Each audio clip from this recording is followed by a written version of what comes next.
The cold steel of the handcuffs bit into my wrists like the final betrayal, and as the cop shoved me into the back of the squad car, I locked eyes with Marcus, my own flesh and blood, standing there on the rain-slicked courthouse steps, his face a mask of feigned sorrow that cracked just enough to show the triumph underneath.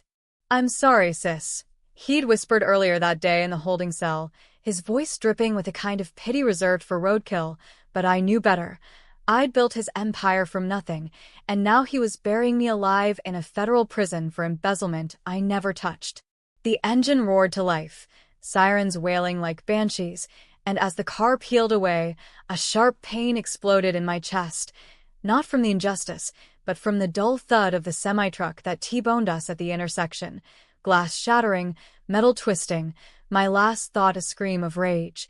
"You did this, Marcus. You fucking did this." Darkness swallowed me whole, the world tilting into oblivion, and I died hating the brother who'd sold me out for a corner office and a penthouse view. But death, it turns out, is just a shitty intermission. When my eyes snapped open, I wasn't choking on blood or staring at fluorescent morgue lights. No, I was gasping for air in my old queen-sized bed, the one with the sagging springs and the faded lavender duvet that smelled like vanilla candles and regret.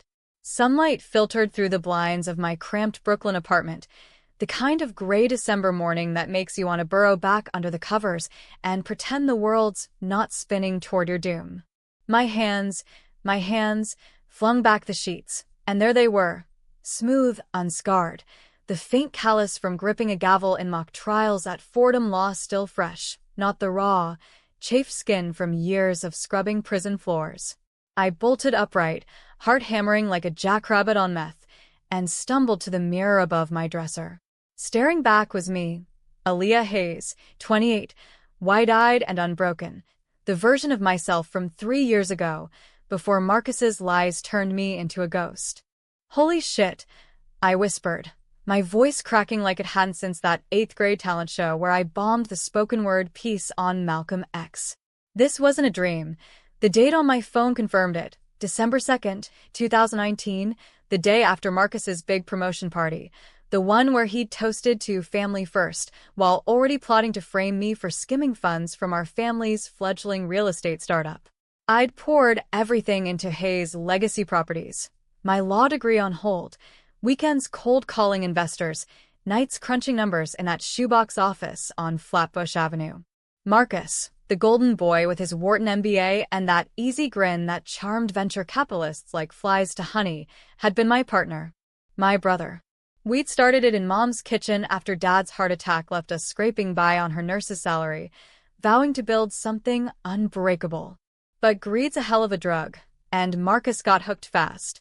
I sank onto the edge of the bed, the room spinning as flashes of my old life, no, my dead life, crashed over me like waves. The trial, prosecutors painting me as the ruthless mastermind, emails forged in Marcus's basement lair twisting my words into confessions. The betrayal, him testifying against me, voice steady as he detailed my offshore accounts, tears glistening for the jury like he was auditioning for an Oscar. And the crash, not an accident, but his fixer, some low-rent PI with a beefy Escalade and a lead foot, paid to resolve the loose end before sentencing. I'd pieced it together in my final weeks, whispers from a guard who'd overheard a call, but it was too late. Now I had a second act, a goddamn do-over, and the fury boiling in my veins wasn't grief anymore. It was napalm, ready to burn it all down. First things first, survival. I couldn't just storm into the office guns blazing. Marcus was cunning, a chess master who played 3 moves ahead while you were still learning the board. No, this time, I'd play dirty too. I grabbed my laptop, fingers flying over the keys as I logged into the cloud backups I'd idiotically trusted back then. There it was, the original ledger, untouched, showing every penny accounted for. But that was kid stuff. The real gold was the hidden folder I'd buried under layers of encryption, the one with Marcus's side hustle, kickbacks from shady developers, laundered through shell companies he'd named after Mom's favorite flowers, Lilies LLC, Rose's redevelopment. I discovered it by accident 6 months ago, confronting him in a haze of sisterly denial, only for him to gaslight me into thinking it was just business. This time, I'd weaponize it. By noon, I was dressed in my power armor, a tailored blazer over jeans, heels that clicked like warning shots, and hailing a cab to the Flatbush office. The city blurred past, brownstones dusted with holiday lights, vendors hawking chestnuts on corners that smelled like cinnamon and exhaust. New York in winter, brutal and beautiful, the perfect backdrop for a revenge saga. As the cab idled at a light, my phone buzzed, a text from Marcus. "Hey sis, killer party last night. Let's grab lunch. Talk Q4 projections?" My thumb hovered, a snarl twisting my lips. "Sure, bro. Your treat. Send. Let the games begin." The office was a hive of controlled chaos. Interns shuffling blueprints, the coffee machine gurgling like it was on its last legs. Marcus looked up from his desk, that megawatt smile flashing as he waved me over. "Aaliyah, you look like you just won the lottery. Rough night." Up close, he was the same, 6'2", broad shoulders from pickup basketball at the Y, eyes the color of Dad's old work boots, warm brown, but now I saw the serpent coiled behind them. "Something like that," I said, sliding into the chair opposite him, forcing a laugh that tasted like ash. "Just buzzing from your big win. VP of Acquisitions? Damn, Marcus, you're unstoppable." He preened, leaning back, and I let the flattery sink in, watching for the tells. The slight tug at his earlobe when he was lying, the way his left foot tapped twice under the desk. Today, they were dormant, but I'd wake them soon enough. We talked shop over bad deli sandwiches in the conference room, expansions into Jersey, a potential flip on a Harlem brownstone. He was smooth, dropping names like breadcrumbs. "Councilman Reyes is on board if we sweeten the pot," he'd say, and I'd nod, filing it away. But underneath the banter, I was mapping the minefield. His assistant, Jenna, poor, unwitting Jenna, had access to his emails, a little anonymous tip about suspicious attachments, and she'd crack like an egg. And then there was Uncle Ray, the family patriarch who'd always favored Marcus, his war stories from Nam making him blind to nepotism. I'd need leverage there too, something personal, like the affair he'd buried after Auntie's death. As we wrapped up, Marcus clapped me on the shoulder, his touch lingering a beat too long. "Proud of you, sis. We're building a legacy." The word legacy hung in the air, poison now. I smiled back, teeth gritted. Wouldn't have it any other way. That night, alone in my apartment with a bottle of cheap Merlot and a legal pad, I sketched the plan. Step 1. Document everything, build an ironclad case without tipping my hand. Step 2. Isolate him, sow doubt among the board, make his allies question the Emperor's new clothes. Step 3. The kill shot, timed for maximum devastation, his birthday gala in 2 weeks, where the city's elite would toast his ascent. I'd gift him that antique pocket watch from Dad's estate, the one with the hidden compartment I discovered as a kid, stuffing love notes inside during family barbecues. This time, it'd hold a USB drive. Every damning email, wire transfer, and forged signature formatted as an innocuous family photo slideshow that auto-played on connection. One click, and his world imploded. But revenge isn't clean, it's a dirty business, and already the controversy gnawed at me. Was I any better, twisting the knife in the dark? Mom's voice echoed in my head, "Blood don't wash blood, baby girl," but she was gone, cancer claiming her 2 years back, her last words a plea for us brothers and sisters to stick together. Sticking had gotten me killed. No, this time, I'd rewrite the script, even if it meant playing the villain in my own story. The days blurred into a frenzy of double lives. By day, I was the supportive sister, pitching in on deals, charming clients at networking mixers where the wine flowed and the handshakes sealed fortunes. By night, I was a ghost in the machine, hacking basic firewalls with freeware tutorials from Reddit. Thank God for tech-savvy Redditus, bribing a clerk at the county records office with a crisp 100 for unsealed docs on Marcus's investments. One slip-up nearly derailed me, a close call when Jenna walked in on me, borrowing Marcus's laptop during a lunch break. Just checking comps. I'd lied, hardened my throat, and she bought it, but the adrenaline crash left me shaking for hours. Worse were the moral quagmires.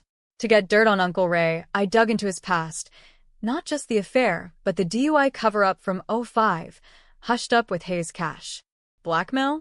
It felt like swallowing glass, but when I mailed the anonymous letter, "Family secrets stay buried, or they don't," and watched him squirm at the next board meeting, avoiding Marcus's eyes, I felt a twisted vindication. Controversial? Hell yes. But survival's not a debate club, it's war.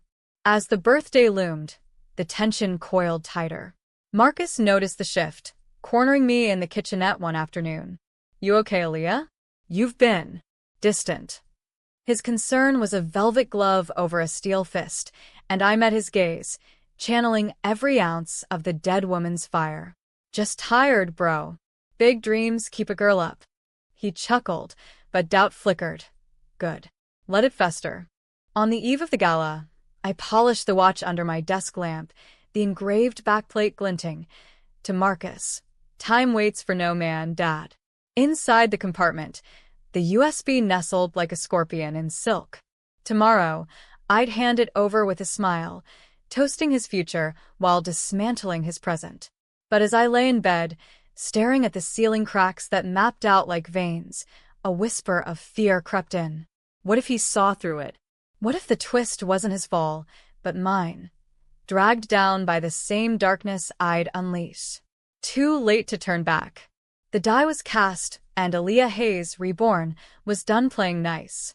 The ballroom at the plaza hummed with a kind of orchestrated opulence that screamed old money trying too hard, crystal chandeliers dripping light like honey, waiters in crisp tuxes gliding with trays of caviar-topped blinis and Veuve Cliquot flutes that cost more than my monthly rent. It was December 15th, 2019, Marcus's 30th, and the guest list read like a who's who of New York's power players. Hedge fund bros with Rolexes that could fund a startup, socialites in sequins that caught the light like disco balls, even a smattering of rappers who'd flipped real estate into empires. I stood at the edge of the fray, nursing a gin and tonic that burned going down, my black sheath dress hugging curves I'd forgotten I had in my prison ghost days. Rebirth had its perks, youth, fire in the belly, but tonight, it felt like armor plating over a ticking bomb. Marcus held court near the jazz trio, his laugh booming as he regaled a cluster of investors with tales of our latest acquisition, a Tribeca loft conversion that had netted 7 figures. He looked invincible, tailored Tom Ford suit, cufflinks winking like conspirators, that easy charisma pulling people in like gravity. But I saw the cracks, the way he scanned the room every 30 seconds, as if expecting ghosts, the forced joviality when Uncle Ray approached, their handshake lingering awkward, eyes darting like thieves in daylight. My letter had hit home. All right, Ray had pulled his endorsement on a key deal that morning, citing family priorities. Marcus chalked it up to holiday stress, but I knew better. The seeds of doubt were sprouting, and tonight, they'd bloom blood red. "Aaliyah!" His voice cut through the saxophone wail, and he beckoned me over, arms slung around a venture capitalist named Trish. "Sharp, Bob. Sharper questions. Come meet the woman who's gonna make us all rich." My sister's the brains behind the operation. Lies, sweet as pie, but I played along, flashing a smile that didn't reach my eyes. "Just keeping Marcus out of trouble," I quipped, and Trish laughed, clinking glasses. Small talk flowed, market trends, tax loopholes, but underneath, my pulse thrummed with the countdown. The watch burned a hole in my clutch, its weight a reminder of the precipice we teetered on. As the night wore on, the toasts piled up, suppliers praising his vision, cousins reminiscing about backyard barbecues where we'd plot world domination over Kool-Aid. Mom would have loved this. Her babies shining, legacy intact. But she was ashes in a mahogany urn on my mantle, and the irony twisted like a knife. The empire she dreamed of was built on Marcus's rot. I'd uncovered more in the past weeks. Text to his fixer. Handled a loose end, dated the day of my trial. Bank statements showing payouts to the PI who'd rammed that truck. It wasn't just embezzlement. It was premeditated erasure, my existence a threat to his solo throne. The secret he'd buried deepest? Dad hadn't died of a heart attack. Stress from Marcus's gambling debts, poker dens in Atlantic City, loans from wise guys who'd come collecting, had pushed him over the edge. I'd found the hospital notes, buried in medical archives, the coroner noting acute exacerbation from familial pressures. Marcus had confessed it to me once, drunk at a rooftop bar, then swore me to silence. Family first, right? I'd hugged him then, fool that I was. Now? It was ammo. The cake rolled out at 10 sharp, a towering monstrosity of red velvet and gold leaf, 30 candles flickering like accusations. The room hushed, phones raised for the gram, and Marcus blew them out with a flourish, wish unspoken but etched in his greed. Then came the gifts, monogrammed briefcases, bottles of Pappy Van Winkle aged to perfection, a weekend at some Hamptons estate. My turn. I stepped forward, the crowd parting like the Red Sea, and pulled the watch from my clutch. For you, big bro, I said, voice steady as I placed it in his palm. Dad always said time was our greatest asset. Figured you'd need a reminder now that you're the king. His fingers closed around it, eyes lighting with that boyish wonder he faked so well. Aaliyah. This is the one from his drawer. Damn, I thought it was lost. He flipped it open, the tick-tock echoing in the sudden spotlight, and for a heartbeat, nostalgia softened the edges. Memories of Dad winding it during Sunday drives upstate, teaching us about compound interest and compound grudges. The room cooed, applause rippling, but I saw Jenna hovering nearby, her tablet in hand, the unwitting courier I'd primed with a forgotten attachment on Marcus's calendar. Oh, and I loaded it with some old family pics. I added casually. Hook it to your laptop later. It'll surprise you. He nodded, pocketing it with a grin, and pulled me into a hug that squeezed the air from my lungs. Best gift ever, sis. Love you. The words slithered like smoke, and I hugged back, inhaling his cologne, sandalwood and deceit, whispering so only he heard, love you too. More than you know. Pull away, smile for the cameras, heart a war drum. Phase 1, plant the seed. Now wait for the rot. The after-party spilled into the lounge, cigars and scotch loosening tongues, deals whispered in corners. I circulated like a pro, deflecting probes about my quiet role, behind the scenes, you know? While eavesdropping on Marcus's circle, Trish was grilling him on projections. He deflected with charm, but sweat beaded on his collar. Good. By midnight, as the crowd thinned, I slipped into the coat check, breath fogging the mirror as I texted Jenna. Hey, forgot to mention, plug in that slideshow for Marcus's thank you email blast. It's on his desk. She'd do it. I'd confided in her over coffee last week, spinning a tale of sisterly sentimentality. Gullible, but loyal, until the truth hit. Back in the fray, Uncle Ray cornered me by the bar, bourbon breath heavy. What's this about, girl? That letter. You? His eyes bored in, accusation laced with plea. Controversial decision number 2, come clean or double down. I leaned in, voice low. Ray, family's everything. But lies? They poison the well. Marcus is skating on thin ice, kickbacks, fudged books. You cover for him again and we all drown. He recoiled, face crumpling like wet paper, but nodded, slow, reluctant. For your mama's sake. Victory, bitter as quinine. But as he shuffled away, guilt gnawed. Ray was a relic, Vietnam scars making him cling to blood ties like life rafts. Was I the monster now, fracturing the only glue holding us? Marcus found me at 1 a.m., the lounge emptying, his tie loosened like a noose half-tied. Wild night. You killed it with the watch. Hooked it up already. Those pics brought back memories. His tone was light, but his eyes were slits probing. The slideshow. Had it played? Jenna's efficiency was a double-edged sword. Glad you liked, I replied, sipping water to steady the tremor in my hands. Dad would have wanted you to have it. Time to own your future. He paused, glass halfway to his lips. Yeah, about that. Funny thing, the drive's got some weird files. Emails? Look like mine, but off. The air thickened, charged like a storm front. He knew, or suspected. My mind raced. Abort? Deny? No, lean in. Must be a glitch. Tech's a bitch. Want me to check? Offer help, the wolf in sheep's clothing. Nah, I'll handle it.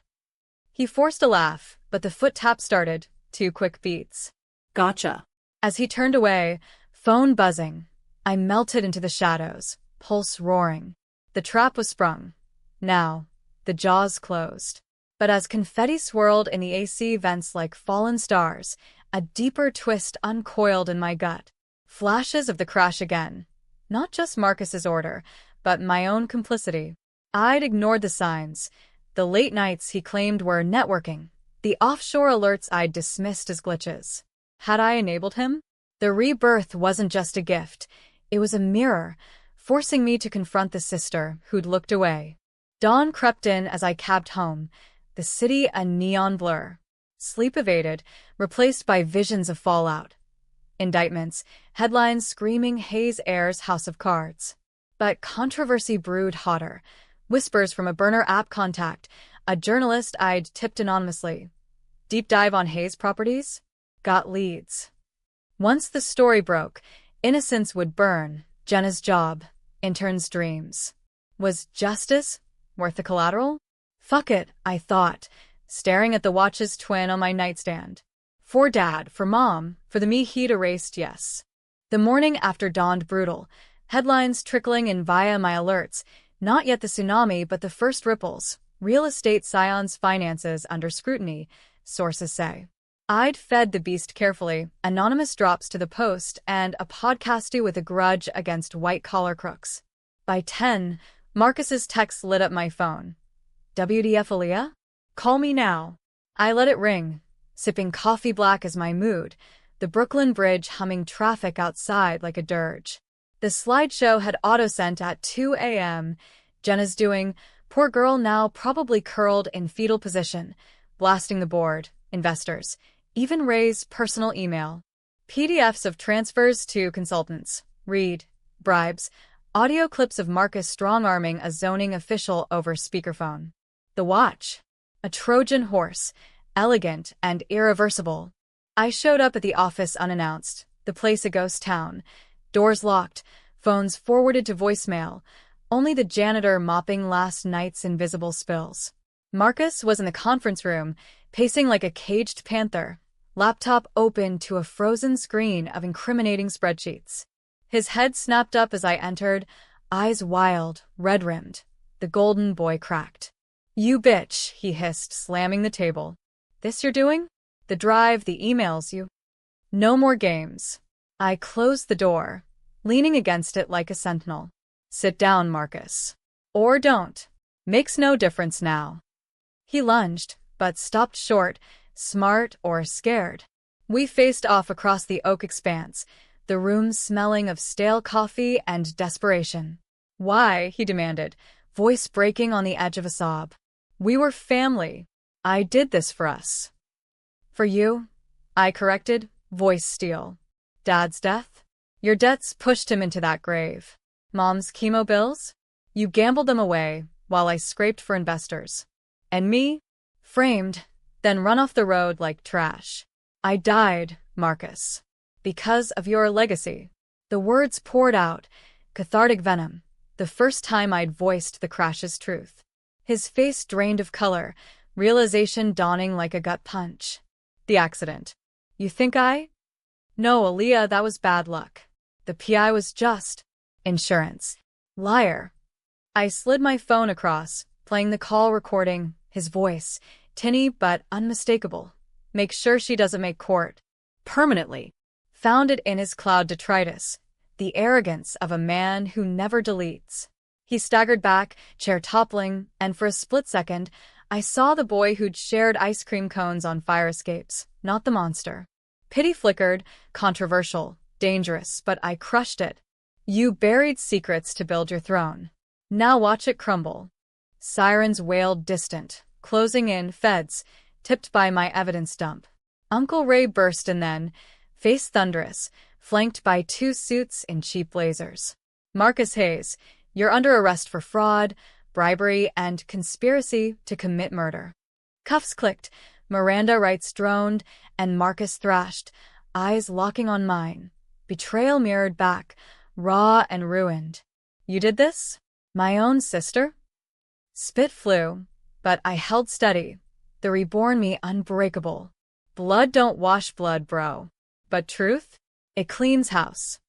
They hauled him out, the office emptying like a sinking ship, Jenna quitting via email, investors pulling funds faster than a bank run.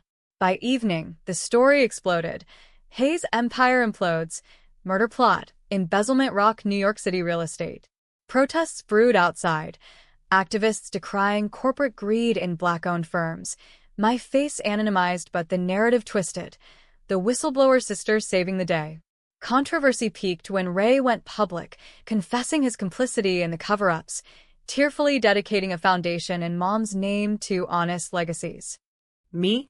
I stayed shadows, selling my shares quietly, vanishing the profits into a trust for community rehabs in Bed-Stuy, flipping the script on our poisoned inheritance. Weeks blurred, therapy sessions unpacking the rage, a solo trip to Dad's upstate grave where I left the watch's twin, whispering apologies to the wind. Rebirth's gift wasn't just revenge, it was reckoning, forcing me to stare down my own blind spots, the enabler who'd trusted too hard, loved too fierce. Marcus? He pled out, 20 to life in Otisville, letters arriving like ghosts. I did it for us. Forgive? Burned them all, ashes to wind. But the twist, the real gut-wrencher, came in spring as cherry blossoms choked the sidewalks. A knock at my new door, a modest walk-up in Harlem with views of the Apollo. There she stood, Lena, the PI's widow, eyes hollow but fierce. Heard about your brother. Before they locked him up, he confessed everything, including this. She handed over a thumb drive, not mine. Files unspooled. Not just Marcus's sins, but mine. Turns out, in the haze of denial, I'd signed off on a creative accounting tweak early on, a loophole that grayed the lines, enough for prosecutors to tag me as accomplice in the original frame. I'd buried it deep, even from myself, the secret shame of the good sister who'd bent rules for family. Knees buckled, but I rose. Tragic? Maybe, in the mirror of complicity. But happy endings aren't fairy tales. They're forged in fire. I turned the drive over to the DA, clearing the last shadows, then started over. A boutique consultancy, mentoring young Black entrepreneurs on ethics over empire. No throne, just balance. Marcus's birthday watch? I melted it down, the silver funding scholarships, time redeemed, secrets slain. In the end, revenge wasn't the catharsis I'd craved. It was the cage I'd escaped. And Aaliyah Hayes? She walked free, scars and all, into a dawn that finally felt like hers.